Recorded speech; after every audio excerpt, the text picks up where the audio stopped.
मोदी है तो मोदी सारा चोर, मोदी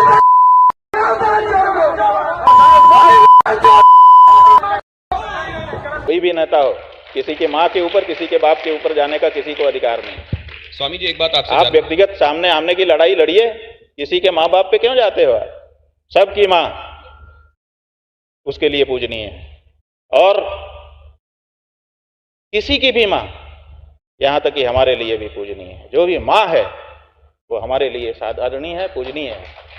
किसी को घर मिला, किसी के हिस्से में दुकान आई, मैं घर में सबसे छोटा था, मेरे हिस्से में माँ आई। नमस्कार, मैं हूं शिव पांडे और हमारे साथ में है वरिष्ठ पत्रकार शीतला तिवारी जी। और आज हम बात करने वाले हैं प्रधानमंत्री नरेंद्र मोदी जी की मां को दी गई गाली पर।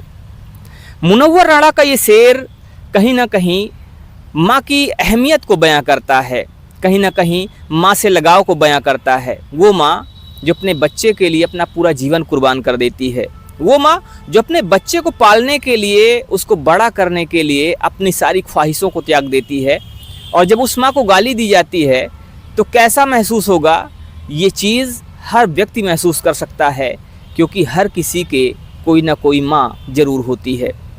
प्रधानमंत्री मोदी की माँ को जब गाली दी गई तो उन्होंने 3 दिन तक तो कुछ नहीं बोला, क्योंकि उस समय वो विदेश यात्रा पर भी गए हुए थे। लेकिन अब उन्होंने अपनी जुबान खोला है, उन्होंने उस गाली का जवाब दिया है, और शायद बिहार की जनता के सामने उन्होंने बिहार की जनता को महसूस करवाने की कोशिश की है कि किसी की माँ को गाली देना कैसा होता है, जब किसी की माँ को गाली दी जाती है तो कैसा महसूस करता है। तिवारी जी, कल मोदी जी ने अपनी माँ को दी गई गाली बात किया। उन्होंने कहा कि मेरी माँ को गाली दी गई। वो माँ जो इस दुनिया में नहीं है, वो माँ जिसका राजनीति से कोई लेना देना नहीं था, वो माँ जिसकी शरीर अब इस दुनिया में नहीं रही, उस माँ को गाली दी गई। और उन्होंने सामने बैठे हुए लोगों को भी कहीं ना कहीं भावुक कर दिया। उसमें कुछ लोग ऐसे भी थे जिनकी आंखों से आंसू आने लगे। अब मेरी माँ का शरीर तो इस दुनिया में नहीं है। कुछ समय पहले 100 साल की उम्र पूरी करके वो हम सबको छोड़ के चली गई।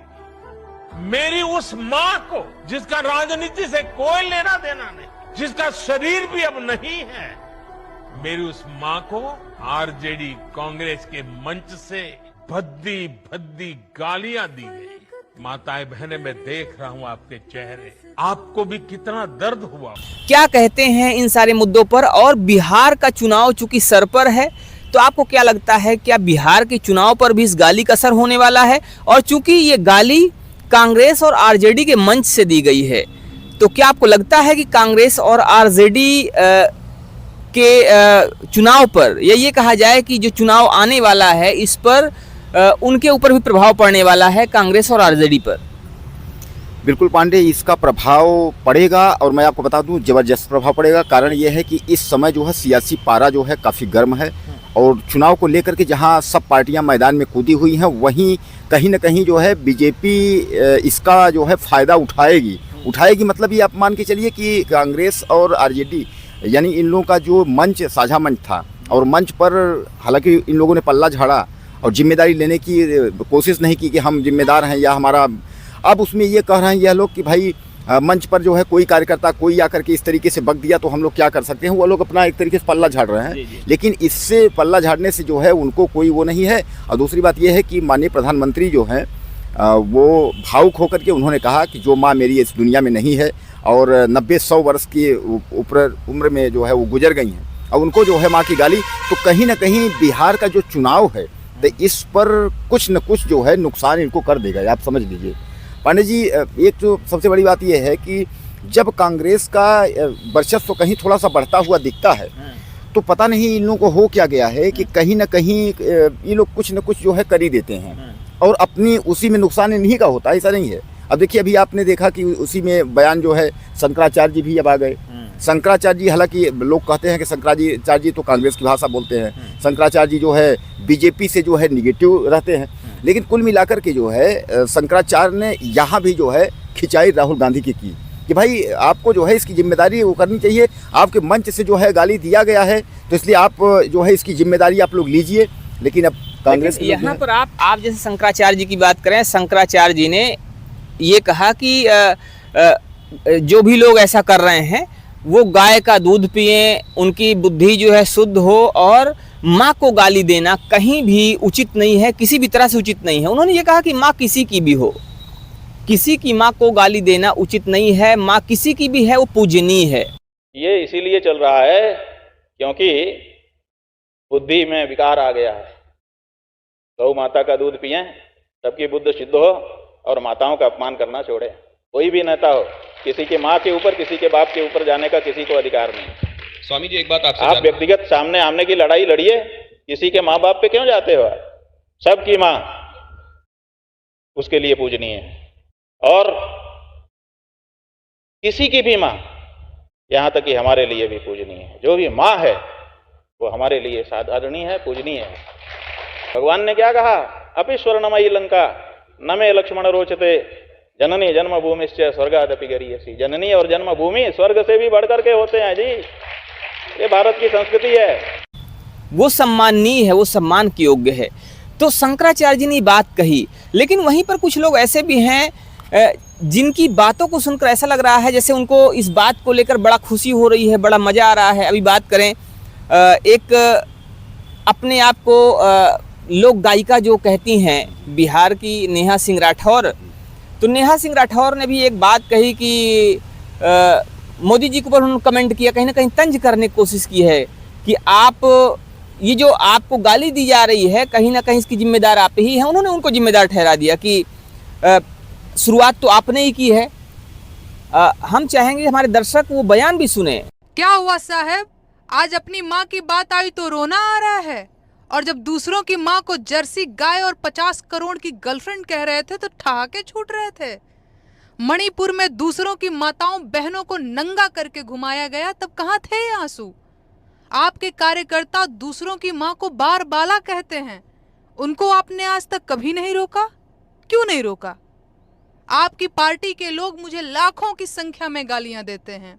क्या मेरी माँ माँ नहीं है? क्या उसका सम्मान नहीं है? क्या मैं देश की बेटी नहीं हूं?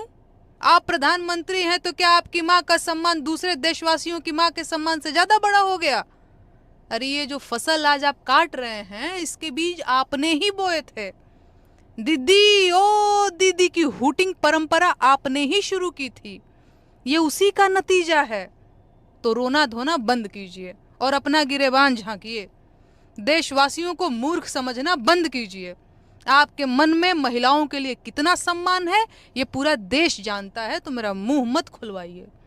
आप खुद दूसरों की माँ बहन का कितना सम्मान करते हैं? बोलिए, जवाब दीजिए। देश की जनता ने घड़ियाली आंसुओं पर वोट देना बंद कर दिया है। जनता खूब समझ रही है कि आपके ये आंसू वोट चोरी पकड़े जाने के डर से निकल रहे हैं। माताओं बहनों के सम्मान की इतनी ही फिक्र होती तो अमेरिका के एक धमकी पर आप सीज फायर करवाकर भारत माता का अपमान कभी नहीं करते। तो बंद कीजिए ये नाटक। नेहा सिंह राठौर ने कहा कि जब मणिपुर में महिलाओं को नंगा घुमाया गया तो उस समय आप कुछ नहीं बोले। कुछ लोगों को 50 लाख वाली गर्लफ्रेंड बोला गया, तब आप कुछ नहीं बोले। उनका ये भी कहना है कि जर्सी गाय बोला गया, तब भी आप कुछ नहीं बोले, तब तो आपको बड़ा कांग्रेस की विधवा। हाँ, तो उसने कई सारे मुद्दों को लेकर प्रधानमंत्री को घेरने की कोशिश की है। इससे क्या निष्कर्ष निकलता है? आपको क्या लगता है कि चीजें कितना सही और कितना गलत है? पांडे जी, बहरहाल ये जो बात आप कह रहे हैं कि कांग्रेस की विधवा और जर्सी गाय और 50 लाख की गर्लफ्रेंड और इस तरीके का, देखिए ये जो भाषा है तो प्रधानमंत्री की कहीं ना कहीं ये कमजोरी तो है, इसलिए कि अब जो है जो विपक्ष है उसको जो है मुद्दा मिला है। तो ये जो भाषा है ये तो प्रधानमंत्री ने कही है मंच से, लेकिन जो ये माँ की गाली दी गई है तो यह तो उनके मंच से दी गई है, न कि यह राहुल गांधी या अखिलेश यादव या तेजस्वी इन लोगों ने अपने मुंह से नहीं कहा है। अब उनके मंच से कहा तो सामान्य बात है कि मंच हमारा है और मंच हमने सजाया है, और उस मंच पे अगर कोई भी कार्यकर्ता आकर के अगर उपद्रव करता है या उटपटांग किसी को गलत भाषा का प्रयोग करता है तो उसकी जिम्मेदारी तो मेरी ही होगी ना। तो नुकसान पांडे जी कुल मिलाकर के इनको इस बिहार चुनाव में नुकसान इनको होगा। लेकिन वैसे भी मैं आपको बता दूं कि इस बिहार चुनाव में जो है जन स्वराज प्रशांत किशोर जो पार्टी है तो वो जो है धूम मचा रही है, काफ़ी धूम मचा रही है। अब उसमें जो है सीधे तौर पे कांग्रेस को ज़्यादा फायदा तो दिख नहीं रहा है। अब गठबंधन मिला करके क्या राय है आपकी इसमें? देखिए, गाली का कहीं ना कहीं कुछ ना कुछ प्रभाव तो पड़ेगा, क्योंकि मोदी जी ने पूरे बिहार वासियों को अपने साथ कनेक्ट करने की कोशिश की है। और जैसे कि आप कह रहे थे कि राहुल गांधी ने नहीं कहा, अखिलेश यादव ने नहीं कहा, तेज प्रताप यादव ने नहीं कहा, तेजस्वी यादव ने नहीं कहा, ठीक है, लेकिन यहाँ पर एक चीज़ और है। मोदी जी ने जो भाषा बोली, जो बात कही, तो वो एक अलग चीज़ है, लेकिन किसी को डायरेक्टली गाली देना, चुनावी भाषा अलग हो गया। चुनावी भाषा और किसी को डायरेक्ट गाली देना, चूँकि वो गाली जिसको समाज बहुत बुरा मानता है, तो इस तरह की भाषा का बोलना कहीं ना कहीं जनता पर प्रभाव तो डालने वाला है। और चूंकि जनता से कनेक्ट करने की मोदी जी ने कल कोशिश भी किया था, उन्होंने बिहार की जनता को संबोधित भी किया था इस चीज़ को लेकर, तो हमें लगता है कि इसका प्रभाव चुनाव पर भी देखने को मिलेगा। और साथ ही साथ जितना ये यात्राएं करके अपने आप को बेहतर करने की कोशिश कर रहे थे, तो उन पर भी इसका प्रभाव पड़ने वाला है। जितनी छवि बनाने की कोशिश हुई थी, वो छवि कहीं ना कहीं धूमिल होती हुई दिख रही है, ऐसा हमें लग रहा है। बाकी आपके हिसाब से क्या है, क्या सही है, क्या गलत है, वो आप बताइए। पंडित जी, अब जो है ये आरोप प्रत्यारोप का दौर जो है, अब 1.5 से 2 महीने चुनाव हैं, ये चलता रहेगा। और अभी तो हम सोच रहे हैं कि चुनाव आते आते पता नहीं क्या क्या हम लोग को देखना पड़ेगा, कि अभी तो माँ की गाली हो रही है, उसके बाद किसकी गाली, क्या क्या सुनना पड़ेगा और क्या क्या देखना पड़ेगा। यानी आप जानते हैं कि देश की, क्या आपको लगता है कि राजनीति का स्तर लगातार गिरता जा रहा है? बिल्कुल गिर रहा है, बिल्कुल। आप देखें कि जो पहले चुनाव हुआ करते थे, वह एक मर्यादित ढंग से, और उसके बाद वोटरों के साथ किस हिसाब से पेश आना चाहिए, और वोटरों को भी इंटरेस्ट हुआ करता था पहले वाले जो है इलेक्शन में। लेकिन आज का जो दौर है, उसमें तो जिसको जो ही मन में आ रहा है वो बक रहा है। कोई समझ ही नहीं रहा है कि एक प्रधानमंत्री पीएम की कोई गरिमा होती है, पीएम की गरिमा, पीएम के पद के अनुसार उनको जो है किस तरीके से बात करना चाहिए। एक बहुत बड़ा संवैधानिक जो है देश का एक तरीके से राजा जिसको बोला जाए, तो लोगों को अब ये सब पता नहीं है। अब ये चाहे पीएम हो, चाहे सीएम हो, चाहे जो भी हो। हालांकि मैं आपको बताऊं, ये पीएम की जो मां को गाली का मामला है, इसमें जयशंकर प्रसाद ने भी अपनी टिप्पणी दी है। योगी आदित्यनाथ, जिनको जो है हमारे दर्शक लोग पीएम के रूप में देखना चाहते हैं, पीएम की बात छोड़िए, टिप्पणी की बात छोड़िए, प्रधानमंत्री मोदी को गाली देने के बाद एक वीडियो फिर से वायरल हुआ, और उस वीडियो में उत्तर प्रदेश के मुख्यमंत्री योगी आदित्यनाथ को और नरेंद्र मोदी जो कि प्रधानमंत्री हैं, उन दोनों को एक साथ गाली दी गई। और जिस व्यक्ति ने गाली दिया, वो व्यक्ति एक रैली में दिख रहा था, वो समाजवादी पार्टी की टोपी लगाए हुए था, तो अब वो झंडा भी समाजवादी पार्टी के लिए था। इस पर क्या कहेंगे आप? अब पंडित जी, मैंने आपको अभी क्या बताया कि इस समय जो है अब गाली का दौर ही आप समझ लीजिए चल रहा है कुल मिला करके। चुनाव बिहार के जस्ट बाद, जैसे बिहार का चुनाव खत्म होगा, मुश्किल से जो है एक हम ये मान के चलें 1.5 साल तो ना माने, 1.5 साल से कम ही है उत्तर प्रदेश का चुनाव। अगर जैसे बात करते हैं बिहार के चुनाव खत्म होने की, बिहार के चुनाव खत्म होने के लगभग साल भर में उत्तर प्रदेश का चुनाव आने वाला है। अब उत्तर प्रदेश के चुनाव के लिए अखिलेश यादव पहले से ही आगाह कर रहे हैं कि सतर्क रहिए, और ये है वो है। मतलब अखिलेश यादव अपना जो है इस चुनाव को लेकर के तमाम जिस प्रकार से मतलब वो कर रहे हैं। हालांकि अखिलेश यादव की अगर हम बात करें, तो अखिलेश यादव के दिमाग में इस बार ये है कि जनता बताएगी, यानी उत्तर प्रदेश की जो कुर्सी है, इस बार अखिलेश यादव सोच रहे हैं कि इस बार कुर्सी हमको जो है मिल जाएगी। लेकिन अब जो योगी हैं, आपकी जो बीजेपी है, वो इस बार हैट्रिक करना चाहती है, यानी जो है तीसरी बार इस वजह से आपके नरेंद्र मोदी जो है तीसरी बार प्रधानमंत्री बने, वैसे यूपी में बीजेपी जो है तीसरी बार जो है सत्ता में आने की कोशिश करेगी, और कोशिश जो है पूर्ण रूप से करेगी। कारण ये है कि आप समझ लीजिए पांडे जी कि उत्तर प्रदेश का चुनाव जो है इस बार बीजेपी के लिए उतना आसान नहीं है। जैसे मैं आपको बता दूं कि प्रधानमंत्री का पीएम का जो चुनाव था, और प्रधानमंत्री की खुद की सीट की अगर हम बात करें वाराणसी को लेकर के जो है, तो तीसरी बार जितना मुश्किल उनको पड़ा है, उतना ही मुश्किल इस बार जो है योगी आदित्यनाथ को उत्तर प्रदेश में आने के लिए होगा। आपको क्या लगता है? देखिए, अब ये 2027 की बातें हैं। 2027 की जो रिजल्ट आने वाला है, 2027 में क्या होने वाला है, वो तो जनता तय करेगी। जैसा कि अखिलेश यादव कह रहे हैं कि जनता बताएगी। तो देखने वाली बात है कि अभी उसके लिए 1.5 साल का लगभग समय है, और उसको जनता पर ही छोड़ना चाहिए। लेकिन वर्तमान समय में जो चल रहा है, उसको देखते हुए बिहार चुनाव काफ़ी एक बड़ा रूप लेता हुआ दिख रहा है और अब ये जो चुनाव है वो काफ़ी इंटरेस्टिंग भी होता जा रहा है। लेकिन जो ये गाली कांड हुआ, गाली कांड अपने आप में शर्मनाक बात है। और माँ किसी की भी हो, किसी की माँ की इज्जत होनी चाहिए, उसका सम्मान होना चाहिए और किसी की माँ को भी गाली नहीं दी जानी चाहिए। चाहे वो कांग्रेस का कोई व्यक्ति हो, चाहे वो भाजपा का कोई व्यक्ति हो, हमें पार्टी से कोई लेना देना नहीं है, ना हम किसी पार्टी के व्यक्ति हैं। लेकिन यहाँ जहाँ बात माँ की है तो माँ का सम्मान होना चाहिए। फिलहाल आपको क्या लगता है, आप हमें ज़रूर बताइएगा। मिलते हैं फिर से, तब तक के लिए जय हिंद।